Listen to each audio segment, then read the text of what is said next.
Hello and welcome to ScreenBlitz, the weekly film and television show dedicated to giving you all the top news, views, reviews, previews, features, opinions, and more.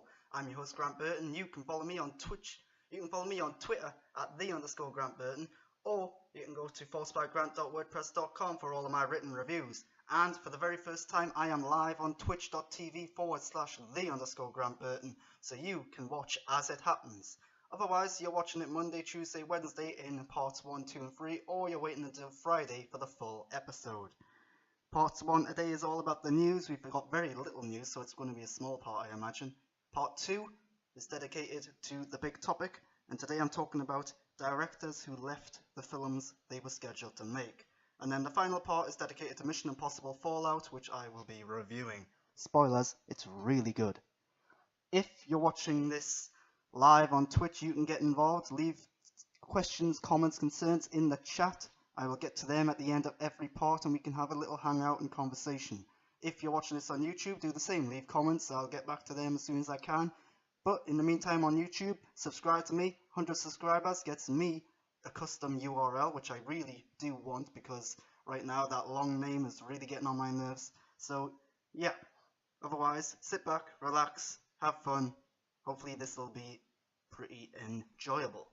But we start each and every week with the news. First item today is from Leslie Goldberg at The Hollywood Reporter. And I don't know if Leslie Goldberg's a man or a woman. So they say 24 prequel from original series creators is eyed at Fox. There's also another 24 TV show apparently being put into development, but we don't know too much about it yet. But Kiefer Sutherland is apparently involved in that one. And 24 went on way too long. Each season, 24 episodes, that's just too many episodes per season. It's became silly in like season 3, and they just kept dragging it out. Storylines got really silly and bizarre. It didn't feel natural anymore. They then done that kind of reboot, and that didn't really kick things off very well. And then they tried to bring Kiefer Sutherland back for that short series. Again, that didn't really do anything special or unique. So I don't know why they're wanting to do another 24. It feels like they're just relying on old characters who just quite frankly aren't even that interesting. So 24, just don't do it. It's going to end up like Die Hard, where there's one too many of them. It just gets ridiculous, and yeah, don't do it. Next story is from Dave McNary at Variety. Fantasy Island movie in the works at Blumhouse. So I'm kind of surprised this hasn't happened already. This, I think, was in the 70s, maybe even the 60s. The most iconic thing about it is that the little guy who was on the right of that picture goes by the name of Tattoo, and the most iconic thing about it is every episode begins with him going zipline, zipline, and it was a really weird, bizarre TV show where basically you go to this island and your dreams and wishes come true. So yeah, I think it's perfect for a film. I'm really surprised it hasn't been done already, but it really won't be the same without the original cast, because I want to say his name's Ricardo Montalbano. Really good actor, not easily replaceable. So yeah, interesting to see what happens with that. This is probably the big news topic of the week. I talked about this a couple of weeks back, but I didn't really go into too much details because the problem here is I can see the arguments on both sides. This is a really tough, interesting topic to get into, and I don't think I can say firmly I'm on this side or I'm on that side. So here we go. Brent Lang and Justin Kroll at Variety. Disney is unlikely to rehire Guardians of the Galaxy director James Gunn. The feeling within both Disney and Marvel is that the dozens or so called jokes that James Gunn made about pedophilia and rape are unacceptable in the Me Too era, and they're not in line with Disney's family-friendly image. So there was a lot more in this article. I suggest you go read it because it was really quite detailed, and for But basically, James Gunn, about 10 years ago, had a series of tweets that were supposed to be jokes addressing issues like rape and paedophilia. They weren't funny, they were very inappropriate, very just bad jokes. And I haven't looked up these jokes, I don't know what they said exactly, but from what I've heard, I don't get the feeling that these are meant to be assaulting anyone. I don't think they're meant to be nasty or mean or anything like that. So it's tough because, yeah, you can't be saying things like this in this day and age and expect to get away with it. But the problem is that Disney knew about these jokes long before they hired them to do the original Guardians of the Galaxy. They knew, plain and simple, because they have to vet each person they hire, plain and simple. So why now have they just decided, no, we're not having them? Because these existed then, they exist now. Nothing's really changed that much. So go read the full article to get more details about them. But to me, this sounds like Disney's more annoyed at the fact that these are just coming back to haunt them, rather than the fact that they exist, because they knew these jokes existed. They had to. And the cast of Guardians of the Galaxy has came out. They've wrote a long letter in support of James Gunn. They want him to do the next Guardians of the Galaxy film. Some of them are potentially even threatening to not do the film if it's not James Gunn. But contractually, they will be obligated to do it whether they want to or not. And so the next Guardians of the Galaxy film, with or without James Gunn, it's going to be different. It's going to be shrouded with this in the background. James Gunn has wrote the script for this film as well, so whatever happens, it'll be interesting to see if they actually use that script or if someone comes in and completely reworks it. And people genuinely love James Gunn.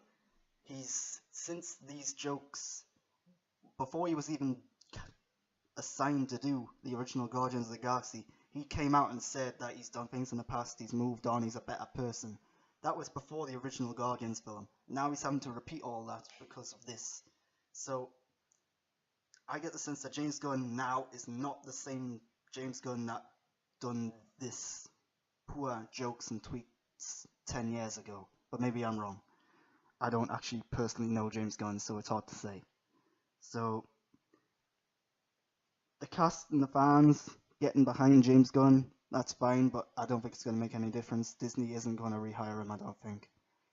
Everyone wants Taika Waititi to do the next Guardians, if not James Gunn. So the problem here is Taika Waititi is currently doing another film. He's busy. If he's going to do the next Guardians of the Galaxy film, one, he's the type of director that comes in and does his own writing. He'll want to adjust the script. He'll want to be fully in control of the film. So if he's going to do it, it's going to get delayed.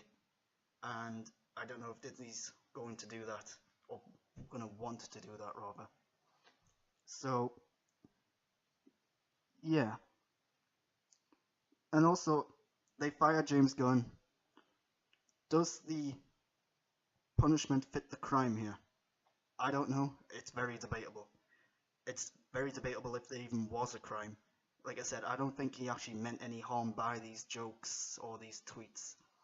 But I haven't actually read them, so I don't entirely know for sure. Moving on to this week's trailers. Ozark Season 2.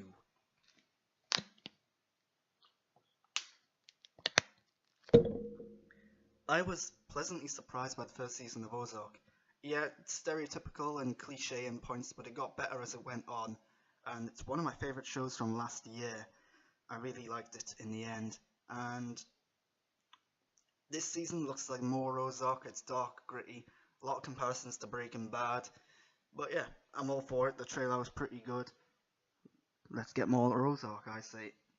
Next trailer, similar situation, Outlander Season 4, looks like more Outlander, which is great because Outlander is a really good show, an underrated show I would say, and my concern is that in the last season, Season 3, it may have lost a little focus, because I'm not going to get into too much spoilers, but basically time travel is a big element of this show, and I think they've meant to have went a little too far with it, because now it's like, what exactly is the goal of this show anymore. Because in the past it was always about Claire trying to get back to the present. That changed, and then it was about trying to change the future. So I don't have a clue what the show is actually about anymore. So that's a problem. But this season 4 trailer, it was very short, it was only about a minute long. It introduced an interesting element, which was there was a skeleton with fill-ins that should not have been there because they are 100 years too early. So that's interesting, sets up what potentially could be happening this season. Final trailer, Venom. I've seen all the Venom trailers so far released, and none of them have won me over. None of them have wowed me and made me want to see this film. And this is no different. This trailer, filled with really bad, cheesy CGI, it just did not work at all for me, the CGI in this trailer. Venom looks weird, it doesn't look real, but then in the same vein, he's not meant to look real. He's supposed to be like gooey, slimy, alien tissue on top of a human being, so they've kind of got that. But Tom Hardy, I don't know what Tom Hardy's doing here. His voice just sounds really weird to me. And I'm talking about his human voice, not his Venom voice. That sounds weird as well. But his human voice, it sounds like he's trying to put on a weird accent and it's just not working for me at all. As for the Venom voice, it sounds almost incomprehensible. I could barely understand a word he was saying at times. I had to really turn up the volume. But maybe that was just me. And some of the dialogue as well looked cheesy. The villain looks stereotypical, but it is just a trailer. Maybe there's more to him in the film. It's hard to say. So, the big problem here is Venom without Spider-Man. Can you really do it? It's worked in comic books, but at the same time, Venom is very much, his origins are tied into Spider-Man. They can't even have the white spider on his chest because there is no Spider-Man in this universe. So, it'll be interesting to see how they tackle that. While watching this film, am I going to be thinking, where's Spider-Man? I don't know.